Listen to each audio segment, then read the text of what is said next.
Hi friends, എല്ലാവർക്കും ഉപ്പും പുളിയും കുക്കിങ്ങിലേക്ക് സ്വാഗതം. ഇന്ന് നമുക്കൊരു ചക്കപ്പുഴുക്ക് ഉണ്ടാക്കാം. അതിനായിട്ട് ചക്കയുടെ ചുളയൊക്കെ ഇതേപോലെ ഞാൻ അരിഞ്ഞെടുത്തിട്ടുണ്ട്. അതിൻ്റെ കുരു ഇതുപോലെ കഷ്ണങ്ങളാക്കി എടുത്തിട്ടുണ്ട്. ആദ്യം നമുക്ക് കുരു ഒന്ന് വേവിച്ചെടുക്കണം.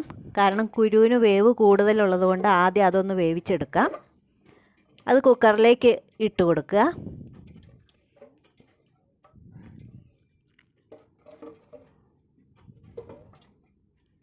എല്ലാം കുക്കറിലേക്ക് ഇട്ടതിന് ശേഷം ഒരു അര ടീസ്പൂൺ ഉപ്പിട്ട് കൊടുക്കണം. ഒരു 3/4 ഗ്ലാസ് വെള്ളം ഒഴിച്ച് കൊടുക്കുക. അതിനുശേഷം കുക്കറിൽ ഒരു വിസിലടിക്കുക. ചില കുരുവൊക്കെ ഒരു വിസിലിന് തന്നെ വേവും. ഇതൊരു വിസിലടിച്ചപ്പോൾ തന്നെ വെന്തിട്ടുണ്ട്. ചിലതിന് വേവ് കൂടുതലുണ്ടാവും. അത് നോക്കിയിട്ട് ഒന്നും കൂടെ ആവി കയറ്റേണ്ടതുണ്ട്. ഇനി ചക്ക അരിഞ്ഞു വെച്ചത് അതിലേക്ക് ചേർത്ത് കൊടുക്കുക. ആ കുരു വേവിച്ച കുക്കറിൽ തന്നെ ചക്ക അരിഞ്ഞു വെച്ചതും കൂടെ ഇട്ട് കൊടുത്ത് ആ ചക്കച്ചുളയ്ക്കുള്ള ഉപ്പും കൂടെ ചേർത്ത് കൊടുക്കണം.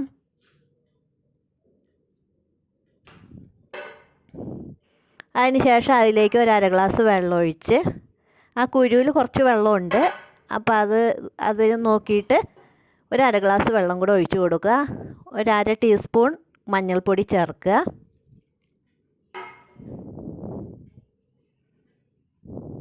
അതിനുശേഷം ഇതൊരു വിസിലടിക്കേണ്ട ആവശ്യമില്ല. വിസിലടിക്കാൻ തുടങ്ങുമ്പോൾ തന്നെ ഓഫാക്കാം. ചക്കച്ചുള പെട്ടെന്ന് വേകും. അതുകൊണ്ട് വിസിലടിച്ചാൽ ചിലപ്പോൾ ഭയങ്കരമായിട്ട് കുഴഞ്ഞു പോകും. നന്നായിട്ട് വേകേണ്ടവർക്ക് കുഴപ്പമില്ല. ഇനി നമുക്ക് അതിനുള്ള അരപ്പ്: 1 കപ്പ് തേങ്ങ, 2-3 പച്ചമുളക്, ഒരു 2-3 ചെറിയുള്ളി, 2-3 വെളുത്തുള്ളിയുടെ അല്ലി, ഇത്രയും സാധനങ്ങൾ ചേർക്കുക. ഒരു 1/4 ടീസ്പൂൺ ചെറിയ ജീരകം. ഇതെല്ലാം മിക്സിയുടെ ബൗളിലിട്ട് ഒന്ന് ചതച്ചെടുക്കണം. നന്നായിട്ട് അരയേണ്ട ആവശ്യമില്ല. കറിവേപ്പിലയും കൂടെ കുറച്ച് ഇട്ട് കൊടുക്കുക. ഒരു പിടി കറിവേപ്പില ഇട്ട് അതൊന്ന് ചതച്ചെടുക്കാം.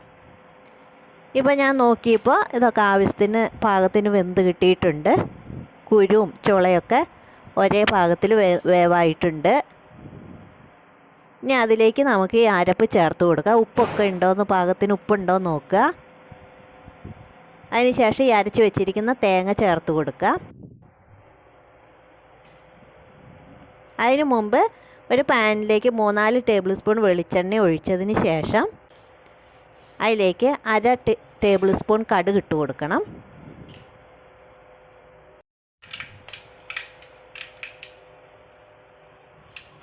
3-4 വറ്റൽമുളക് ഇട്ട് കൊടുക്കുക. കറിവേപ്പില ഇട്ട് കൊടുക്കുക.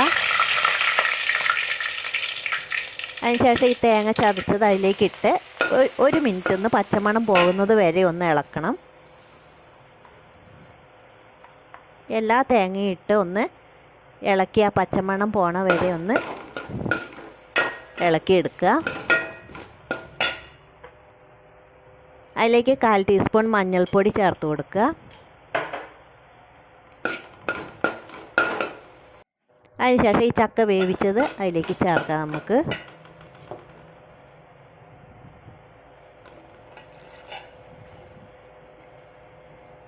നന്നായിട്ട് മിക്സ് ചെയ്യുക.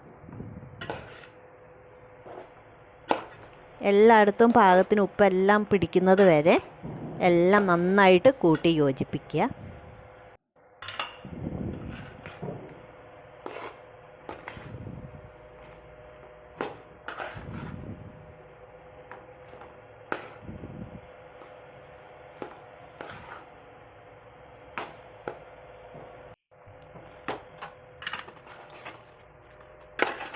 ഇപ്പോൾ നമ്മുടെ ചക്കപ്പുഴുക്ക് ഇവിടെ റെഡി ആയിട്ടുണ്ട്. എല്ലാവരും ചെയ്ത് നോക്കണം. Thank you.